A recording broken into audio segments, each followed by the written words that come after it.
রাসূল আসার কারণে গোটা পৃথিবীকে আল্লাহ মসজিদ বানিয়ে দিয়েছেন। জমিনের আয়াত দূর করে দিয়েছেন, যেখানে যখন ইচ্ছা আপনি নামাজ পড়তে পারেন। কথা বলেন ঠিক না ঠিক? অন্য নবীদের যুগে মসজিদ ছাড়া নামাজ জায়েজ ছিল না, কিন্তু আমাদের নবীর কদম মুবারক লাগার সাথে সাথে সমস্ত দুনিয়াকে আল্লাহ পবিত্র করে দিয়েছেন। আল্লাহ ওয়াদা দিয়েছেন, আমি একটা পাপের কারণে কওমে লূতকে সমকামিতার কারণে গজব দিয়ে ধ্বংস করেছি, নবীর সাথে বেয়াদবি করার কারণে আদ সামুদ জাতিকে মাটিতে পিষে মিশিয়ে একেবারে ধ্বংস করে দিয়েছি। আপনার উম্মতকে আমি গজব দিব না, কারণ আপনি তাদের মধ্যে আছেন।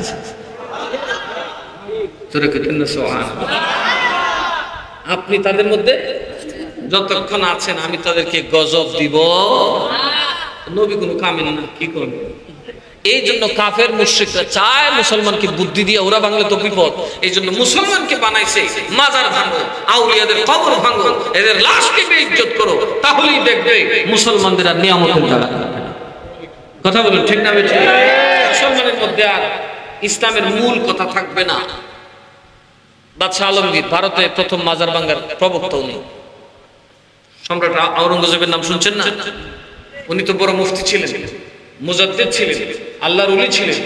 উনি ওই ভণ্ডামি দেখে আর কি, ওই পাগল ছাগল যে থাকে এগুলো দেখে উনার মনে একটু বিরক্ত লাগছে। উনি সিদ্ধান্ত নিলেন, আমি মাজারে যাব, সালাম আলাজ করার পরে যিনি উত্তর দেবেন তার মাজার থাকবে, উত্তর না দিলে ভেঙে ফেলে। কেমন ওলি ছিলেন? আউলিয়ারা জমিনের নিচে দেখে কি দেখে না? আমরা দেখিনি। আমরা বাদশাহী করতে হইতো, আমরা কই আমরা দেখুন করতে নবী বলে ছবি তুলে উত্তর কবর জানা না। কি আকীদা না ঢুকাইছে আমাদের মধ্যে? আমাদের মধ্যে মুনাফিকদের আকীদা ঢুকাই দিছে। মুনাফিকদের আকীদা ছিল আমরা মুহাম্মদের সাথে আছি, মুহাম্মদ আমাদের উপরে কিছু জানে না। কথা কন না কেন? নবী জানেন কি জানেন না? এই কোরআনে পাকে আয়াত নাযিল হইছে, আল্লাহর নবীকে এক সাহাবী বললেন, নবী আমার উঠারে গেছে, নবী গোমুখ জায়গা দেখ। আর মুনাফিকরা একটা উঠায়, উটের গোবর কইতে আমরা গোবর জানেন না। নবীজি লাভ দিয়ে মেম্বার শরীফে বসলেন, বৈশা বললেন, কার কি জানার দরকার প্রশ্ন করো, আমি সব বলে দিলে। সুবহানাল্লাহ কইতেন না? এটা একমাত্র গায়েবের ইলম না থাকলে বলা যাবে? তখন এক সাহাবী লাভ দিয়ে উঠে বলে, ইয়া রাসূলুল্লাহ, আইয়ামে জাহিলিয়াতের যুগে আমার জন্ম, যখন পরকীয়া বেশি হইতো, কার ঘরে কেডা ঘুমাইতো স্টেশন আছেন না, ইয়া রাসূলুল্লাহ আমার বাপের নামটা কই, আমার মা কার সাথে ঘুমায় আমার ভয়টা দিছে। আল্লাহ নবী বললেন, তোর বাপের নাম হুযাফা। সাহাবী সঠিক, মা রেগে কইছে, মা দিশা আসেন তো দূরে নি, কিরে বুঝতে যেমন মানিজ্য সব মারছিল আজকে। খোদা না করুক আমি যদি আগের জীবনে পাপ করে থাকতাম, জাহিলি যুগের তো ইসলাম আসেন না, যে যেমন চাকাম করছে, কুহাম করছে, ঘুমাইছে এক বেটা তোলে বা 40-60 আরেক থেকে, তো যদি নবী উল্লো পড়লো ওই তো তুই তো যে যাওরা বলারে আমার মানিজ্য তো সব মেরে দিলি। কিন্তু নবী জানে কি জানে না? আচ্ছা, এই স্বামী স্ত্রীর সহবাসে কার বাচ্চা কই যা, এটা কি আল্লাহ ছাড়া কেউ জানে? কিন্তু নবী জানে কিনা? আর জোরে কোন জানে কিনা? আর মুনাফিক কয় জানে না। কথা কয় না? মুনাফিক কি কয়? তাহলে মুনাফিকের আকীদা মুসলমানের ভিতরে আসলে এই মুসলমানের দোয়া কবুল হবে? এই মুসলমান ইসলামী জিহাদ করলে মরবো সারা তপ। এক মুনাফিক খারিছে পরামর্শ করে, আমি খারি, ইয়া রাসূলুল্লাহ, কত বুদ্ধি দেখো মুনাফিকের, আমি জান্নাতি না জাহান্নামী? কি কথা কয় না? কি কইছে? ইয়া রাসূলুল্লাহ, আমি জান্নাতি না জাহান্নামী? নবী কই, তুই জাহান্নামী।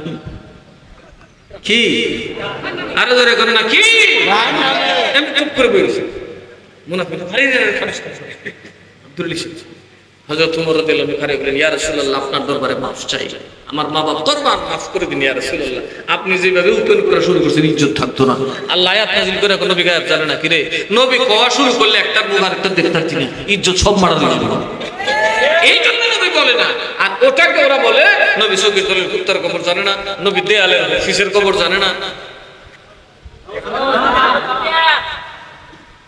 কই গায়ের টাক দিয়ে কোরআনটা লাগাইছে। আল্লাহ আমাদেরকে বুঝার তৌফিক দিক। এই জন্য ছেলে মেয়েকে মাদ্রাসায় পড়াতে হবে, কোরআনের ব্যাপারে খুব মুখস্থ করতে হবে। কোরআনে হাফেজ হলে বুঝলেন অর্ধেক আলেম হয়ে গেছে। এ যদি তাফসীরটা খালি পড়ে এত প্রতি আয়াতে আয়াতে দলিল দিতে পারবে, ঠিক না বেঠিক? তাহলে এই মাদ্রাসার দরকার আছে না নাই? আছে, আছে, কিছু মুখ খুললেন না ভিতরে রেখে। কারণ এটা সমস্যা নাই, উনি কইছে লাগে না, আমরাও আর দিয়া লাভ নাই। কয় টাকা আল্লাহর রাস্তায় দিয়েছেন মাদ্রাসায় মসজিদে কোরআনের জন্য, আপনি জান্নাতে চলে যাবেন, এত সোজা? এই হবিগঞ্জে একটা বাড়ি করতে গিয়া সারা দুনিয়া ঘুরিয়া জিন্দিগিটা শেষ করে একটা বাড়ি করছেন, কথা কয় না? আর আপনি বেহেশত সারা দুনিয়া বেচলে একটা ইটের সমান হবে না। ওই বেহেশত আপনি মাগনা কিনবেন, বালিত আল্লাহরে এত বেকুল মনে করছেন না আপনারা? বাবা, নামাজও করতাম না, রোজাও রাখতাম না, 2 টাকা দানও করতাম না, আল্লাহর কোরআন বললেও না বললেন আমার বাড়িতে টাইলস লাগাই, পারলে বাথরুমও লাগাই, কথা কন না? আপনার মাদ্রাসার 2 টাকা দিতাম না, আপনি লেগে বেহেশত অত সোজা? বাবা, এত সোজা না, এত সোজা না। কাজ করতে হবে। কি করতে হবে? দুনিয়াতে যেমন জান্নাত হবে, আপনার কবরটাও জান্নাত হবে, হাসরের মাঠে জান্নাত আপনার জন্য অপেক্ষা করবে। কোরআনের খেদমত, যেখানেই কোরআনের কাজ দেখবেন, নিজের রিজিক থেকে দান করবেন, বরকত হবে। আপনার গজব থেকে আল্লাহ নিজে হেফাজত করবেন। আপনি সবসময় মুহাফিজ থাকবেন। তো এই মাদ্রাসার দরকার আছে না নাই? তো ঈদ করার জন্য বেশি কিছু লাগেনি। সাহাবী বলতেছে একদিনে 2 ঈদ, একটা ইয়াউমে আরাফা আর একটা কি ইয়াউমে জুমা। তো সাহাবী এই কথা বলেন, হে বেটা কষ্ট খালি 2টাই ঈদ, তো আরেকটা হইল। এখন ওয়াহাবিটা করবি 2টাই তোমরা আরেকটা হইছো, কথা কোন আগে? নবীর আগমনে কত লাভ হইছে আমরা, এর কোনো হিসাব কিতাব আসেনি। আর জোরে কোন না হিসাব আসেনি। লূত নবীর গোষ্ঠী খালি পুরুষে পুরুষে আকাম, সমকামিতা, সমকামিতা যেটা আমেরিকা চায়, কথা কয় না কে? সমকামিতা, বেডি বেডি আকাম, ফুলা ফুলা আকাম, এটার নাম কি? এই একখান ভাব করতো, আর জিব্রাইলে খাবলা দিয়ে দইরে আসমানে নিয়ে আসমানটা ফেলেছে একবার খাবা। কিন্তু আমরা কত ভাব করতেছি, ধরে না। কার কারণে? আরো জোরে কর না, কার কারণে? নবীর কারণে। আর সেই নবীর আগমনে খুশি হইলে লাঠি লইয়া দৌড়ায়, বোমা লইয়া দৌড়ায়, কথা কন না? কোন ইহুদিয়ে দৌড়ায়, কোন খ্রিস্টানে দৌড়ায়, দৌড়াই কেডা? এদের ভাগ্যে অনেক বড়। কি জিনিস ঢুকাই দিছে। এর থেকে উত্তরণের জন্য সবচেয়ে বড় পদক্ষেপ হবে কোরআন সুন্নাহর মার্কাজ গড়ুন, এইবার মার্কাজ গড়ুন। ইনশাআল্লাহ সুন্নিদের মুরব্বিরা কোরআন সুন্নাহর পথে আছে, মদিনার দিকে তাকিয়ে আছে, মরবে মদিনার দিকে তাকিয়ে ইনশাআল্লাহ। এদের আমেরিকা লন্ডনের ধার ধারে না। দলিলের অভাব নাই। বুখারীর মুসান্নিফ ইমাম বুখারী কি লিখছেন? বাবু উম্মাহাতুকুম আল্লাতী আরদা'নাকুম, দুধ মার ব্যাপারে মাসালা আনতে গিয়ে একটা হাদিস আনছেন। কি হাদিস আনছেন?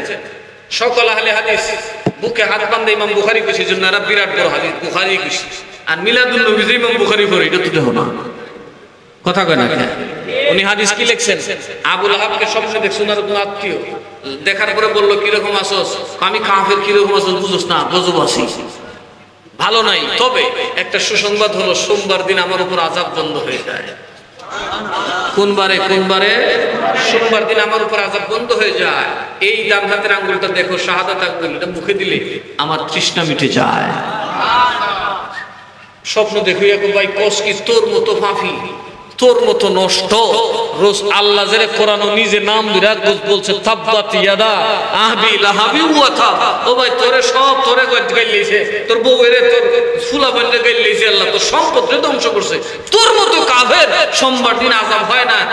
আঙ্গুল দিলে পানি বাস, কারণটা কি? এটা কাতি সুয়াইবা, সুয়াইবাকে স্বাধীন করার কারণে। জোরে কন্যা সুবহানাল্লাহ। কাকে স্বাধীন করছে? দেখুন, দেওবন্দীদের একটা অর্থ আছে, বুখারীর বঙ্গানুবাদ। ওই বঙ্গানুবাদ আমি পড়ে দেখি, পুরা অনুবাদ আছে বেআইতা কাতি সুয়াইবা, এটার অনুবাদটা নেই। তার মানে এরা কিতাব শুন, আর যেরকম কিশোর, এই জন্য এরা জানে এরা কিতাব চোর। আমরা সাথে খালি লাঠি লইয়ে, এরা খালি কিভাবে ক্ষমতা দখল করবে এটা টেনশন আছে, কথা কয় না কে? এরা কিতাব দিয়ে আসবে কিয়ামতের আগের দিন হয়তো। বেআতাকাতি সুয়াইবা, এটা তাশরিকি, এটার একটা শানে উরুদ আছে। কোরআন শরীফের যেমন শানে নুজুল আছে, অর্থাৎ নাজিলের একটা প্রেক্ষাপট আছে, তদ্রুপ হাদিস রাসূল এমনি বলেন নাই। এটা বলার পেছনে একটা ঘটনা। এই হাদিস আনার কারণ কি? আমার নবীজি যেদিন জন্মগ্রহণ করবেন, নবীজির বাপ তো ছিলেন সবার ছোট, খাজা আব্দুল্লাহ ছিলেন সবার ছোট। উনি ইন্তেকাল করলেন, ওনার স্ত্রী গর্ভবতী। তো বড় ভাইদের একটা টেনশন আছে না, কথা কয় না? আছে না নাই? ছোট ভাই খুব সুন্দর ছিলেন, চাঁদের মতো ছিলেন, কি ইউসুফ সূর্যের আলোতে দাঁড়ালে সূর্যের আলো ম্লান হয়ে যেত তার চেহারার মধ্যে, এত সুন্দর ছিলেন হযরত খাজা আব্দুল্লাহ। তো এই জন্য আবু লাহাব তার বাকি সুয়াইবার বুকে দুধ ছিল, উনি বলতেছেন ওর মা তো বেহুশ থাকবে, দুধ নাও দিতে পারে, আমার ভাতিজা হলে যদি ভাতিজা হয় সবের আগে খবরটা আমারে দিবে। সুবহানাল্লাহ কইতেন না? আর যদি দুধ না থাকে তাহলে দুধ খাওয়াবে। সুয়াইবা সর্বপ্রথম আল্লাহর নবীকে কুলিনে দুধ খাওয়াইছেন, খাওয়ায় রসুলকে শোয়ায় দৌড়ে আসছে, তখন ভোর হয়ে গেছে, শুভে সাদিক না, এই সমস্ত মনে করেন দুনিয়া দাদা ঘুমা বেশি, কথা কয় না। এই সময় একমাত্র নামাজি যারা সব একবারে জব করে লুকিয়ে থাকতো, কারণ সারা রাত টিভি দেখা এই ফাংশন ফুংশন করে এটা ঘুমায় করতে হবে সময় আর উঠতো না। ফজরের সময় মন ঘুমাইব, 14 জনে ডাকলো খেতে পারলার একটা আমার ডাকিস না, মরিস উঠলে কথা কয় না, অনেকগুলো ডাক দিলে কাঁপতে থাকে, আরে কাঁপতেছো করে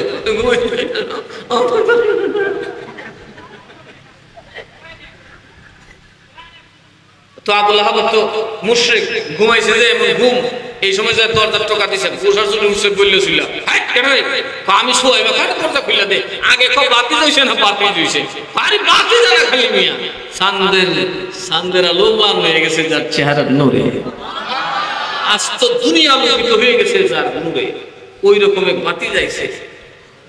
আবু লাহাব ঘুমের ভিতর মনে লাভ দিয়া এই হাতটা উঠায় কয় বান্দি সুয়াইবারে তুমি আমার কৃতদাসী যাও, মুহাম্মাদের জন্মের খবর দেওয়ার কারণে আমি তোমার আজাদ করে দিলাম, যাও তুমি স্বাধীন, কৃতদাস থেকে তোমাকে বিনা পয়সায় মুক্ত করে দিলাম। আবু লাহাব কয় এই যে আঙ্গুলটা দিয়া আমার কৃতদাসীকে মুহাম্মাদের জন্মদিন, নবী না মুহাম্মাদের জন্মদিনে খুশি হয়ে খরচ করছিলাম, এই দূরের বরকতে মুহাম্মাদের খোদা এত খুশি হয়েছে, সোমবার আমার উপর আযাব দেয় না, এই আঙ্গুল মুখে দিলে তৃষ্ণা থাকে না। তাহলে বলুন মিলাদুন নবী করার উৎসাহ কে দিয়েছে? আরো জোরে কোন কে দিয়েছেন? আমি বললাম আমার হায়াতে যতদিন আছি বুখারী শরীফ পারবেন না দেখাই দিলে আমার জিহ্বা আপনার প্লেট, আমি তো আপনাদের দেশে আসি, কথা ঠিক না ঠিক? কবিগঞ্জের মাটি তো আমার বাড়ি বাড়ি, নাসিরনগর মাদ্রাসা করছে একটা, আপনাদের এখানে মাদ্রাসা তোমার সাইডটা, তাহলে হবিগঞ্জ কাছে না আমার নাসিরনগর কাছে, কথা কয় না কি? আরো ভালোবাসবেন, আরো বড় কিছু উপহার দেবেন ইনশাআল্লাহ। এই জাতিকে চেঞ্জ করতে হবে। আমার ভাইয়ের জন্য আমি ওনাকে আন্তরিকভাবে ভালোবাসি, এই জন্য মাহফিলে আমাকে দাওয়াত করছে, আমি সোজা বলছি করছেন হয়েছে বাস, কারণ কি মাদ্রাসা